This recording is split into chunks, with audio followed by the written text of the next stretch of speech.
Hello everyone, this is Vishwajeet Singh and you are watching स्नैपसॉल्व।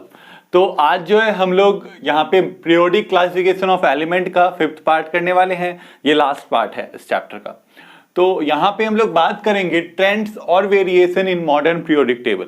अगर आपने पिछली वीडियो देखी होंगी या पिछली पार्ट्स देखे होंगे तो आपने देखा होगा मॉडर्न पीरियोडिक टेबल जब हमने पढ़ा तो उसमें कितने सारे क्या कहते हैं एडवांटेजेस थे, फीचर्स थे उसमें, है ना। बहुत सारी ऐसी चीजें थी जो उस पीरियोडिक टेबल को खास बना रही थी।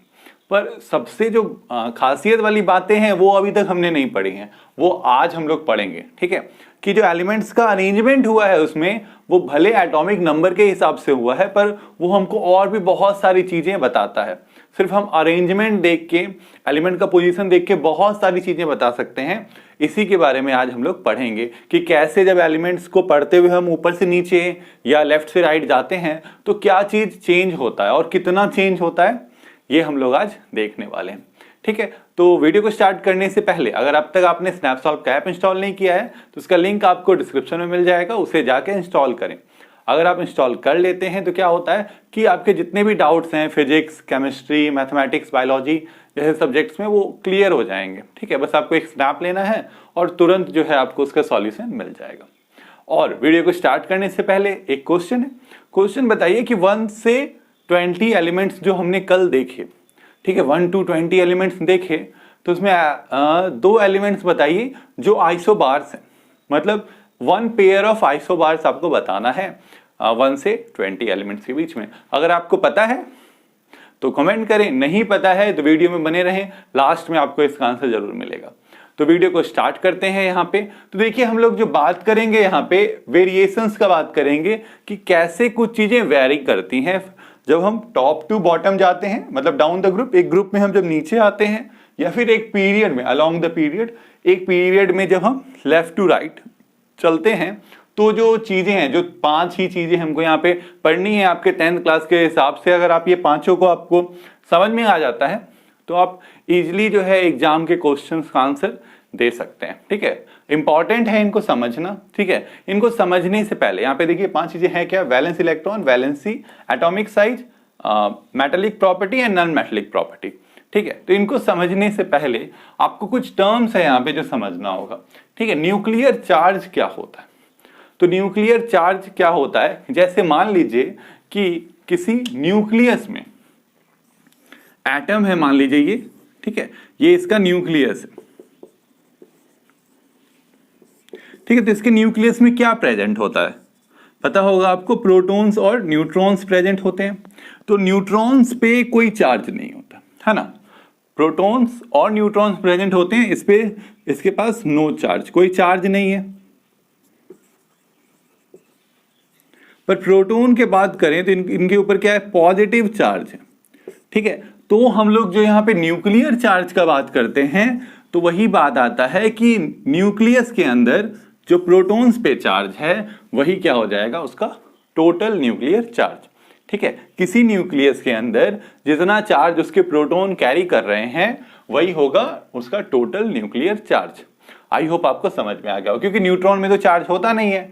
अब एक चीज और है यहाँ पे समझने वाली, वैलेंसी। ठीक है, ऐसे क्लास 9 में आपने पढ़ा होगा वैलेंसी के बारे में अच्छे से, पर यहाँ पे करने से पहले उसको थोड़ा सा एक बार और क्लियर कर लेते हैं कि वैलेंसी क्या होता है ना। वैलेंसी को अगर हम डिफाइन करें तो इन सिंपल टर्म्स क्या होता है कि number of electrons participating in the compound formation, है ना, या मॉलिक्यूल फॉर्मेशन में जो नंबर ऑफ इलेक्ट्रॉन्स पार्टिसिपेट करते हैं उन्हीं को हम क्या बोलते हैं, वैलेंसी उसका बोलते हैं। उस पर्टिकुलर एलिमेंट का वैलेंसी वो होता है। अब जो नंबर ऑफ इलेक्ट्रॉन्स हैं ये पार्टिसिपेट करते कैसे हैं, या तो वो मतलब कि ऑर्बिट से बाहर निकल जाते हैं, है ना, या अंदर आ जाते हैं, या शेयर करते हैं एलिमेंट्स उन इलेक्ट्रॉन्स को। तो वो जो भी नंबर होगा इलेक्ट्रॉन का वो वैलेंसी होगा।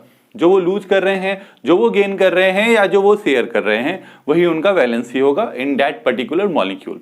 ठीक है, तो अब अगर हम बात करें यहाँ पे कुछ एलिमेंट्स हम लोग लेते हैं। ठीक है, जैसे सोडियम, मैग्नीशियम, एल्यूमिनियम। ठीक है, ये 3 एलिमेंट्स हमने यहाँ पे लिया। तो अब इसको अगर आप देखें तो सोडियम का अगर एटॉमिक नंबर देखें तो 11 है, मैग्नीशियम का 12 है, एल्यूमिनियम का 13 है। अब इसका हम अगर इलेक्ट्रॉनिक कन्फिग्रेशन लिखें तो क्या आता है 2 8 1। इसका लिखें तो 2 8 2। इसका लिखेंगे तो 2 8 3। अब देखिए क्या है कि हमने जो पढ़ा है जो हमारे केमिस्ट्री में कि कैसे कोई एलिमेंट स्टेबल होता है, तो उसको ऑक्टेट रूल फॉलो करना होता है। उसके आउटर मोस्ट ऑर्बिट में 8 इलेक्ट्रॉन्स हैं तो वो स्टेबल है, ठीक है, यही ऑक्टेट रूल कहता है। तो यहाँ पे देखिए, यहाँ पे 8 इलेक्ट्रॉन्स हैं पर यहाँ 1 2 और 3 इलेक्ट्रॉन्स हैं।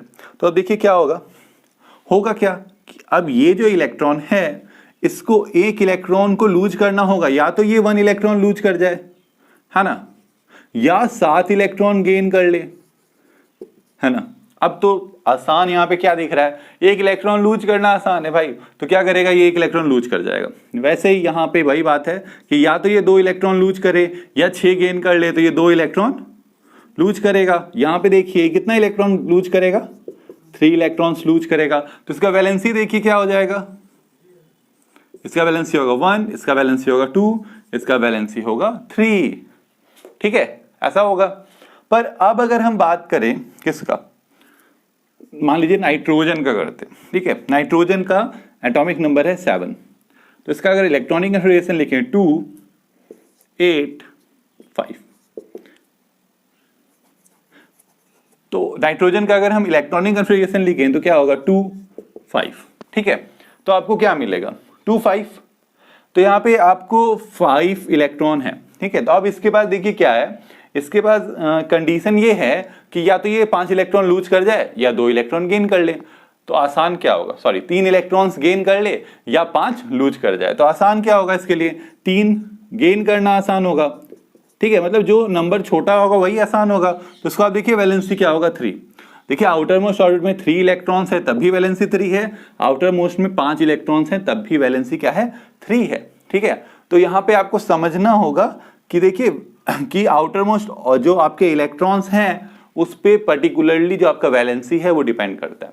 पर ऐसा नहीं है कि जो आउटर मोस्ट ऑर्बिट में इलेक्ट्रॉन्स होंगे वही उसका वैलेंसी होगा। बस इस कॉन्सेप्ट को आपको क्लियर रखना है कि वैलेंसी डिपेंड करेगा आउटर मोस्ट ऑर्बिट के इलेक्ट्रॉन्स पे, पर आउटर मोस्ट ऑर्बिट में जितने इलेक्ट्रॉन्स हैं वो उसका वैलेंसी हो, ये हमेशा पॉसिबल नहीं है, ठीक है, इसको याद रखना है। तो इतना सा चीज आपको क्लियर करना था। स्टार्ट कर रहे हैं हम लोग ट्रेंड्स या वेरिएशन जो हमारे टेबल में है, पीरियोडिक टेबल में है, उनके बारे में, ठीक है। तो इस टॉपिक को यहाँ पे जो आपको इस वीडियो है इसको आपको एकदम ध्यान से देखना है, क्योंकि इस टॉपिक से एक क्वेश्चन तो बोर्ड्स में पक्का आएगा ही 3 मार्क्स में, ठीक है, ये फिक्स है कि आना ही है इस टॉपिक से क्वेश्चन। तो इसलिए आपको समझना बहुत ज्यादा जरूरी है इस टॉपिक को, ठीक है। तो स्टार्ट करते हैं। तो यहाँ पे हम लोग बात करेंगे सबसे पहले इन ट्रेंड्स का, 5 ट्रेंड्स का, down the group and along the period, ठीक है। पहले डाउन द ग्रुप करेंगे, उसके बाद फिर अलोंग द पीरियड करेंगे।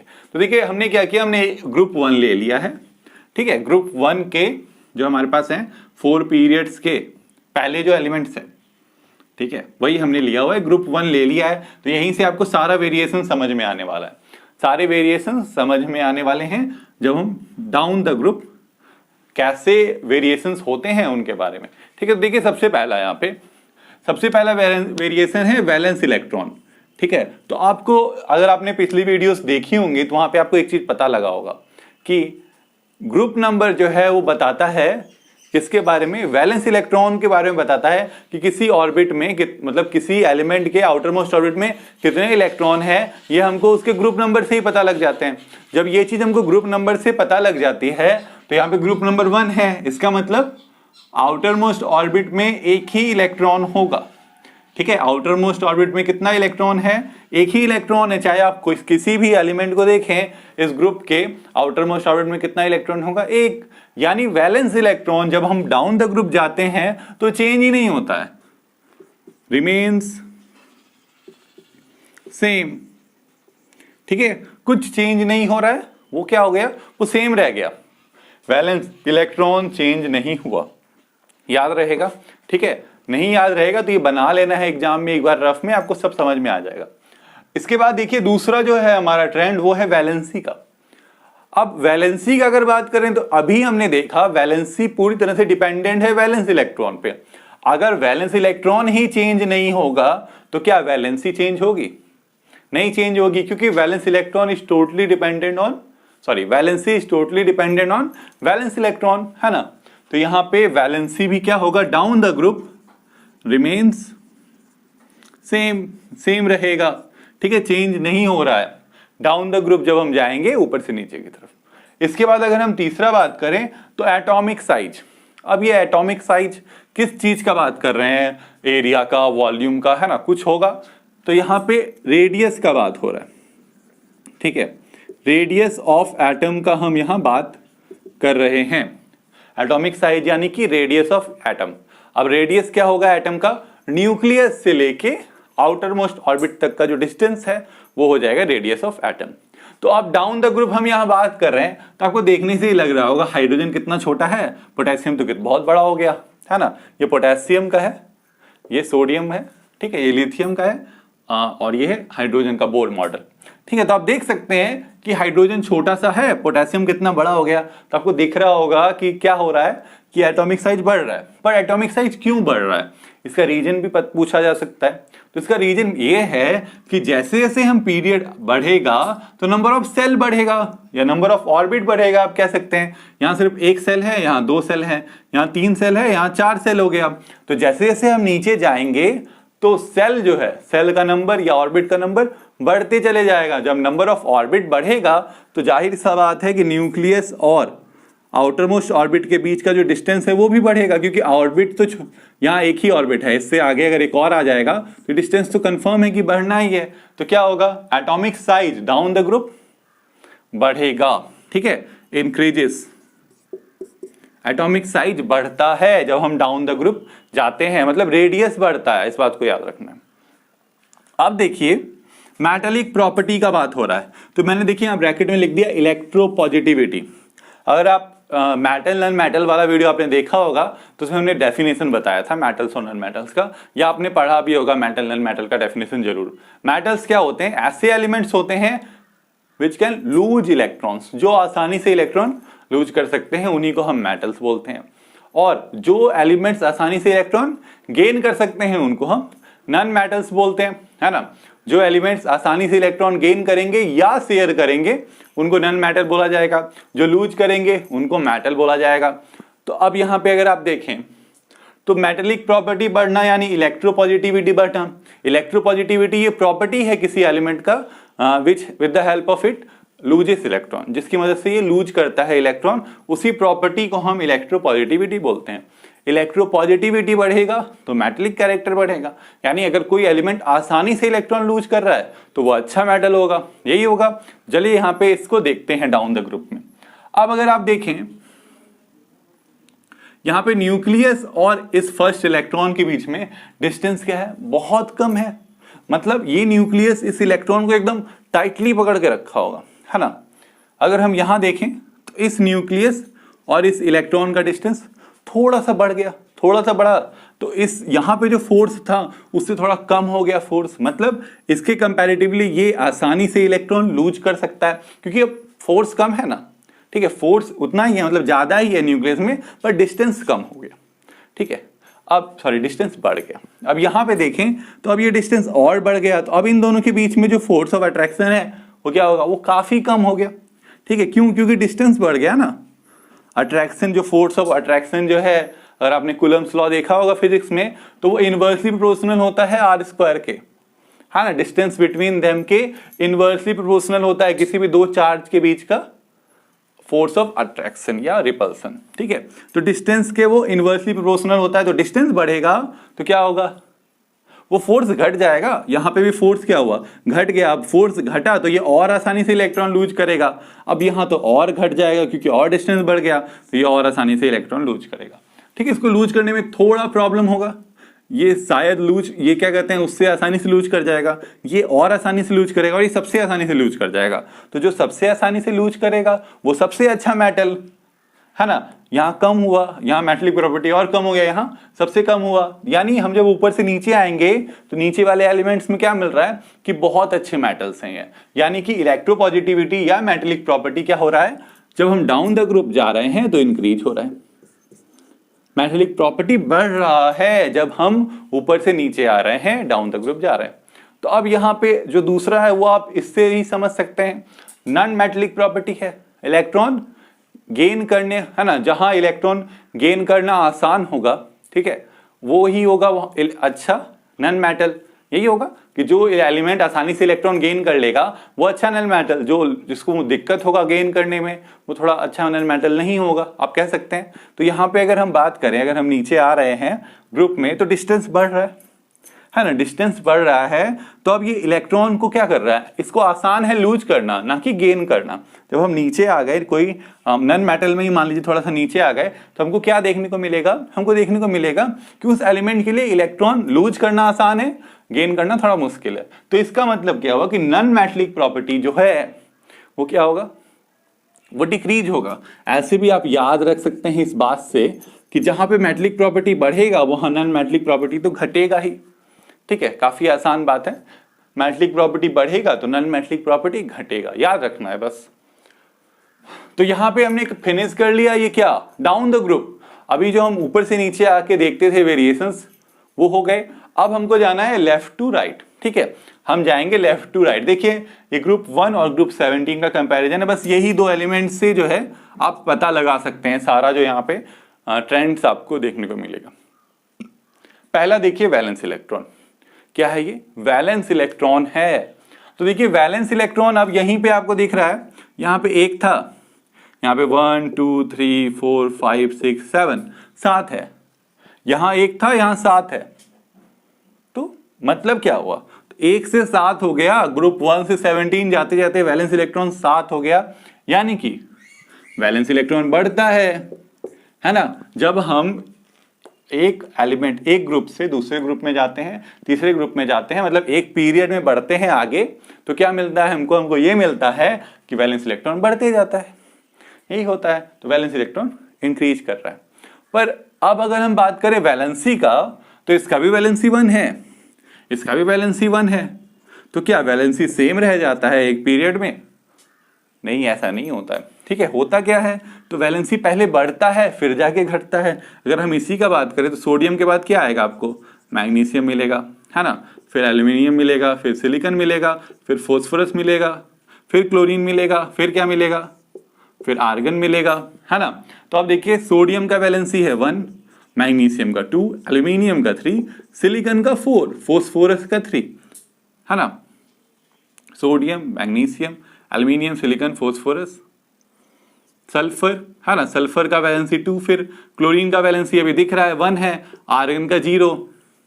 तो देखिए वैलेंसी पहले 1 to 4 गया, फिर 3 to 0 आया, ठीक है। पहले वैलेंसी इंक्रीज किया, फिर वैलेंसी डिक्रीज किया, ठीक है। तो यहाँ पे वही हम लोग यहाँ पे लिखने वाले हैं। अभी हमने ये बताया था कैसे इनका वैलेंसी आपको निकालना है, ठीक है, थोड़ी देर पहले ही आपने देखा था। तो अगर आप यहाँ पे देखें तो मैग्नीशियम का वैलेंसी है 2, एल्यूमिनियम का 3, फिर सिलिकॉन का 4, यहाँ तक बढ़ा है, यहाँ तक वैलेंसी क्या हुआ, इंक्रीज किया, फिर यहाँ से घटने लग गया, ठीक है। तो वही हम लोग यहाँ पे लिखेंगे, first increases from 1 to 4, then decreases from 3 to 0, ठीक है। तो क्या हुआ यहाँ पे वैलेंसी के साथ, पहले बढ़ा 1 से 4 तक, फिर घट गया 3 से 0 तक, ठीक है, घटते चले गया। तो ये हुआ, ये हो गया हमारा क्या, वैलेंसी। अब अगर हम बात करें किसका, एटॉमिक साइज का, तो देखिए एटॉमिक साइज, अब आप यहाँ पे देखिए, बस इन्हीं दोनों को हमको कंपेयर करना है, इससे हमको एटॉमिक साइज साफ साफ समझ में आ जाएगा। अगर हम इन दोनों को देखें तो यहाँ पे जो न्यूक्लियर चार्ज है और यहाँ पे जो न्यूक्लियर चार्ज है, किसका ज्यादा होगा। अभी न्यूक्लियर चार्ज बताया था कि जो प्रोटॉन का चार्ज है न्यूक्लियस में वही न्यूक्लियर चार्ज होता है। तो न्यूक्लियर चार्ज ऑफ कोर्स इसमें ज्यादा है, इसका एटॉमिक नंबर 17 है, इसके पास 17 प्रोटॉन्स हैं, इसके पास 11 एटॉमिक नंबर है, इसके पास 11 प्रोटॉन्स हैं, 11 प्रोटॉन 17 प्रोटॉन, 17 प्रोटॉन पे ज्यादा 17 पॉजिटिव चार्ज होंगे, है ना, तो इस पे ज्यादा होगा न्यूक्लियर चार्ज। पर अगर हम डिस्टेंस का बात करें इलेक्ट्रॉन्स और न्यूक्लियस के बीच में, तो डिस्टेंस तो सेम है ना, क्योंकि ये भी थर्ड ऑर्बिट और ये भी थर्ड ऑर्बिट, ठीक है, मतलब थर्ड ऑर्बिट डिस्टेंस तो सेम है। होगा क्या कि ये न्यूक्लियर चार्ज इतना ज्यादा है कि इन इलेक्ट्रॉन्स को ये अट्रैक्ट कर लेगा अपनी तरफ, सातों इलेक्ट्रॉन्स को अपनी तरफ अट्रैक्ट करेगा, और क्या होगा कि अब इसका जो साइज है वो छोटा हो जाएगा, है ना, ये घट के आ जाएगा यहाँ पे। ठीक है, साइज क्या हो गया यहाँ पे, छोटा हो गया। क्यों छोटा हो गया? क्योंकि न्यूक्लियर चार्ज बढ़ रहा है पर जो डिस्टेंस है बिटवीन न्यूक्लियर चार्ज और आउटर मोस्ट ऑर्बिट वो बढ़ नहीं रहा, वो तो उतना ही, वो थर्ड ऑर्बिट ही है, मतलब सेम ऑर्बिट ही है ना। किसी भी अगर हम पीरियड में अलोंग बढ़ते हैं तो उस पीरियड में ऑर्बिट सेम होता है, नंबर ऑफ ऑर्बिट सेम होता है, तो डिस्टेंस सेम होता है, जिससे न्यूक्लियर चार्ज बढ़ते चले जाता है। तो वो क्या करता है, वो ज्यादा फोर्स के साथ अट्रैक्ट करता है इलेक्ट्रॉन्स को और ऑर्बिट हो जाता है छोटा। तो इसलिए जो एटॉमिक साइज है वो क्या होगा, डिक्रीज करेगा, इट डिक्रीजेस। ठीक है, जब हम लेफ्ट से राइट जाएंगे तो ऑर्बिट का जो साइज है, एटम का जो साइज है, रेडियस का जो है एटम का, वो घटेगा, याद रखना है। ये हो गया। अब देखिए मेटेलिक प्रॉपर्टी, फिर आप इन दोनों को कंपेयर कीजिएगा, आपको मेटेलिक प्रॉपर्टी भी मिल जाएगा। सोडियम को देखिए क्या कर रहा है, इलेक्ट्रॉन लूज कर रहा है, तो ये मेटल है। ये इलेक्ट्रॉन, क्लोरीन क्या कर रहा है, इलेक्ट्रॉन गेन कर रहा है, तो ये नॉन मेटल है। मेटल से नॉन मेटल कैसे बना, जब मेटेलिक प्रॉपर्टी घटा होगा, है ना। ये अच्छा मेटल है, ये उससे थोड़ा कम अच्छा मेटल है, ये और कम अच्छा मेटल, ये तो मेटलॉइड हो गया, है ना। फिर ये नॉन मेटल है, ये नॉन मेटल है, ये नॉन मेटल है ना। तो क्या हुआ, पहले मेटल प्रॉपर्टी घटते गई, मेटलॉइड आ गया, फिर नॉन मेटल आया, फिर प्रॉपर्टी बढ़ते गए। क्लोरीन बहुत अच्छा नॉन मेटल है, आसानी से इलेक्ट्रॉन गेन कर लेता है, तो हुआ क्या, मेटेलिक प्रॉपर्टी जो है ये भी क्या हो गया, डिक्रीज कर रहा है। ठीक है, मेटेलिक प्रॉपर्टी डिक्रीज कर रहा है। देखिए नॉन मेटेलिक प्रॉपर्टीज के बारे में, नॉन मेटेलिक प्रॉपर्टीज क्या होगा, आप यहीं पे देख के बता सकते हैं कि जो मेटेलिक प्रॉपर्टी है वो घट रहा है, तो नॉन मेटेलिक प्रॉपर्टी बढ़ेगा, कंफर्म बढ़ेगा, पर क्यों, कैसे, ये भी देखना चाहिए, है ना। अब यहां पे आप देख सकते हैं कि ये पहले मेटल था, ठीक है, मेटल का प्रॉपर्टी घटा, फिर मेटलॉइड आ गया ना। हमने देखा था, क्या कहते हैं, जब पीरियोडिक टेबल बनाया था तो वहां पे एक जिग जैग सा लाइन था जो सेपरेट कर रहा था किसको, नॉन मेटल्स को और मेटल्स को। ये जो जिग जैग लाइन था ये मेटलॉइड्स का था, है ना, मेटल्स और नॉन मेटल्स को सेपरेट कर रहा था। तो यहां से मेटल्स से नॉन मेटल्स बन रहे हैं, इसका मतलब नॉन मेटल का प्रॉपर्टी बढ़ रहा है, सिंपल है। ठीक है, मेटलॉइड के बाद क्या आएगा, नॉन मेटल आएगा, तो मेटल से नॉन मेटल बढ़ रहा है। देखिए लेफ्ट से हम राइट ही जा रहे हैं ना, लेफ्ट से राइट जा रहे हैं, तो वो मेटल से नॉन मेटल में बदल जा रहा है, मेटल से नॉन मेटल में बदल रहा है जब हम लेफ्ट टू राइट जा रहे हैं, यानी नॉन मेटलिक प्रॉपर्टी इंक्रीज कर रहा है। ठीक है, तो इसका रीजन भी ये लिखना है कि जब जो हम लोग ग्रुप में, मतलब पीरियड में जब हम लेफ्ट टू राइट जाते हैं तो वहां पे उनको क्या मिलता है कि जो न्यूक्लियर चार्ज है, किसका, न्यूक्लियर चार्ज न्यूक्लियस का होता है, हाँ, न्यूक्लियस का जो न्यूक्लियर चार्ज है, या सिंपली आप जो बोल सकते हैं कि न्यूक्लियर चार्ज जो है वो बढ़ जाता है। जब न्यूक्लियर चार्ज बढ़ जाता है तो एटम्स आसानी से इलेक्ट्रॉन गेन करने लग जाते हैं, क्योंकि न्यूक्लियर चार्ज बढ़ गया तो वो आसान है उसके लिए इलेक्ट्रॉन होल्ड करके रखना, इसलिए वो आसानी से इलेक्ट्रॉन गेन करने लग जाते हैं। तो अगर वो आसानी से इलेक्ट्रॉन गेन करने लगेंगे तो वो नॉन मेटल्स हो गए, है ना, इसलिए नॉन मेटलिक प्रॉपर्टी यहाँ पे बढ़ जाता है। तो इस तरह से जो ट्रेंड्स हैं, ये वेरिएशंस थे हमारे मॉडर्न पीरियोडिक टेबल में, जो हमारे मॉडर्न पीरियोडिक टेबल को एकदम खास बना देते हैं, बाकियों से पूरा अलग, है ना। कोई किसी भी पीरियोडिक टेबल में इतनी सारी खास बातें या इतने सारे फीचर्स नहीं मिले थे, इसलिए हमारा modern periodic table best classification है अभी तक का एलिमेंट्स का। ठीक है, तो अब आ गया है समय गुड बाय करने का, पर पहले उस क्वेश्चन का आंसर जो आपसे मैंने पूछा था। क्वेश्चन क्या पूछा था कि एक पेयर बताना है आइसोबार्स का पहले 20 एलिमेंट्स में। ठीक है, तो आइसोबार्स पहले बता दें होता क्या है। आइसोबार्स ऐसे एलिमेंट्स होते हैं जिनका कि एटॉमिक नंबर तो डिफरेंट होता है पर मास नंबर सेम होता है। अगर आपने पिछली वीडियो अटेंड की होगी मेरी तो आप जरूर इसका आंसर दे चुके होंगे। ठीक है, अगर नहीं पता है तो मैं अभी आपको बताता हूं। तो वो दो आप क्या कहते हैं जो आइसोबार्स हैं, वो है argon and calcium. Argon and calcium, argon का एटॉमिक नंबर है 18, कैल्शियम का है 20। तो आर्गन का जो मास नंबर है वो है 40 और कैल्शियम का भी मास नंबर जो है वो है 40। ठीक है, तो आप यहां देख सकते हैं कि दोनों का एटॉमिक नंबर तो अलग अलग है पर मास नंबर सेम है, इसलिए ये दोनों आइसोबार्स हैं। ठीक है, तो आई होप आपके सारे डाउट्स यहाँ पे क्लियर हो गए होंगे इस टॉपिक से रिलेटेड। ठीक है, कुछ बच गए हैं डाउट्स तो कमेंट कर दिए, मैं नेक्स्ट वीडियो में उन्हें क्लियर करने की कोशिश करूंगा और अपने बाकी के डाउट्स जो आपको स्टडी के टाइम में आते हैं उनको क्लियर करने के लिए आप स्नैपसॉल्व का ऐप इंस्टॉल कर सकते हैं। उसका लिंक आपको डिस्क्रिप्शन में मिल जाएगा। जो भी सब्जेक्ट्स आपको हार्ड लगते हैं जैसे फिजिक्स, केमिस्ट्री, बायोलॉजी, मैथमेटिक्स, सभी के डाउट्स उस ऐप में आपको क्लियर कर सकते हैं। बस आपको एक स्नैप लेना है, ठीक है। ऐसे ही इंटरेस्टिंग अमेजिंग वीडियोस के लिए स्नैपसॉल्व के यूट्यूब चैनल को सब्सक्राइब करें और हमारे वीडियोस के अपडेट्स के लिए बेल आइकन को भी जरूर प्रेस करें। Thank you.